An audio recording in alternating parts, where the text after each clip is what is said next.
Before self-improvement, I made the mistake of thinking that meditation was for bat crazy monks that stood on top of high mountaintops in China or something and meditated. No, I'm glad I was wrong, because anybody can meditate. Anybody can reap the benefits of meditation. So what are these benefits? Well, just to list a few. Improved memory, improved focus and attention span, and of course, breath control. I know it's some like anime Demon Slayer shit, but just by improving the rate at which I control my breath, knowing that I can have something that I can rely on whenever I'm going through a difficult situation, has built up my confidence and trust in myself. I don't know how to explain it because you have to experience this yourself. Knowing that you can trust yourself to do anything is a very powerful feeling. So, give meditation a try, and trust me, you will see the benefits. A good way to start this is to hop onto Medito. I'll link it in the description down below. And check it out. Honestly, just go through the beginner packs one by one, and then eventually move up to daily meditations and even timers. Right? Medito, amazing app. Use it every morning after you wake up, after you wash your face and shit. Have it part of your morning routine, and it will change the course of your life. I'm not going to go into the benefits of working out. They have been drilled into your mind at this point by your teachers, by the education system, by your mother, your father, by your sister, by your brothers. They have told you that working out has a shit ton of benefits associated to it. But a lot of people, they still choose to not work out. I'm not going to list all the benefits because I'm sure you know all of them already. But I'm just saying, I'm just putting this is for your information. All those successful people you see online, what do they have in common? Sure, you might argue it's because they read, it's because they meditate, but I'm gonna say it's because they work out. If you aren't working out, you aren't in the game. You aren't competing. You will be outcompeted by basically virtually everybody that works out. Compete! Working out is just good for you. Right? It's what your body needs. That's why we have arms. That's why we have legs. It's because we need to move. Right? We can't just think and fucking stare into the abyss by watching TikTok every day. No, we have to get out of bed. We have to get out of our fucking chair and work out. You got Magnus Carlsen, arguably best player in chess of all time. Right? He absolutely dominates every tournament, every chess tournament he is in.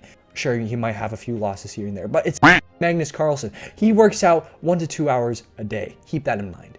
It's not just about the big muscles and the strong body. Working out is also a matter of pushing yourself mentally as well. Why is that? Because you're progressively overloading. Progressively overloading is a very valuable skill to anything that you are trying to do in life. You can't learn these high value skills. You can't learn to content create. You can't learn to talk in front of a camera and try to make money online. You can't do that if you can't progressively overload. This comes naturally if you're working out. You don't just lift the same weight every week, 365 days of the year. You're trying to increase the amount of weight you move and the amount of reps you do. There's other ways to acquiring progressively overloading, but the easiest way to do so is working out or partaking in some sort of sport. So remember that. I'm sure you've heard about progressively overloading a lot, but a lot of people take it for granted. Journaling. What is journaling? Well, I think you know what journaling is at this point. And if you're watching this video, you've definitely heard of the benefits of journaling. If you want to get ahead of the curve, start journaling. Why is that? Journaling, it's also a way to love yourself, to learn self-compassion, to learn self-love and forgiving. The best way to fix a relationship with anybody, including yourself, is to forgive. Right? What did Buddha say? I'm paraphrasing at this point, but man ends all wars with love and not conflict. Every morning when I wake up, I write down 3 things, 3 full sentences at least of 3 things that I am grateful for. This might be a friend, right? I am grateful for yada yada yada friend because he has pushed me past my limits and allowed me to see more of the world. That's a good sentence to write. I write 3 of those every morning, and something I've realized is that I'm a great now. I tend to realize just how lucky I am and how privileged we are nowadays. Because a lot of people, what they do when they have nothing to talk about in a conversation, when you're with a girl or something, they just complain about shit. This is something that I think I tend to do a lot when I have nothing else to say. Don't do this, because you're gonna create like a negative aura around you. If you connotate yourself, if you associate yourself with negativity, you're just going to become a negative person. So having these grateful thoughts, these compassionate thoughts, you are going to become somebody that is more positive, that is appreciative of everything around them. And this is a perfect way to get more friends, to attract more positive vibed people, and of course increase all aspects of your life. Just being grateful and self-compassionate. What did Dale Carnegie say? He said something about, I'm paraphrasing yet again, in How to Win Friends and Influence People. The author that loves people writes the best books. Let that sink in for a bit. Just learn to gratitude journal. 3 things every day, every morning actually. Make this also part of your morning routine. And your life is on track to becoming one that takes you closer to your greatest potential. Knowledge is power. In a study where they researched 200 self-made millionaires, 86% of them stated that they read for at least 30 minutes a day. For your entire life, you don't want to just stop reading books after you graduate university, after you graduate high school, after you graduate fucking grad school or your PhD. You want to continuously read for the rest of your life. You want to continuously learn. Lifelong learning. Okay, so this is something that I do think the education system has right, is they teach you to learn for your entire life. Knowledge is power. You've got 2 day traders. One of them is one that has no knowledge, no experience on trading stocks and whatnot.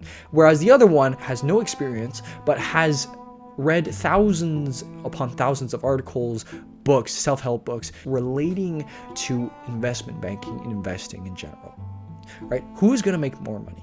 99.99% of the time, the latter that has a shit ton of knowledge is going to beat out the one that has no knowledge. He's gathered experiences from other people, and he's going to use that to his advantage. There's a reason why Bill Gates reads over 50 books a year.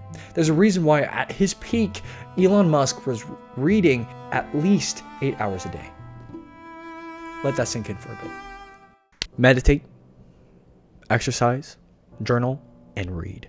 These 4 things will change the course of your life forever. You can't just watch this video and just fucking go to another video and just, I don't know, do jack shit. You gotta actually do the things I tell you in this video. At first, you might not see any results. Give it a month.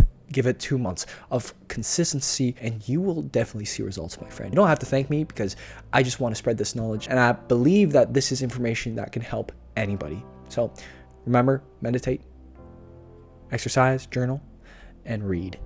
Now, check out these videos on how I stay jacked as a college student and how to improve your charisma. Remember, if you want to see the rainbow, you gotta put up with the rain. Peace.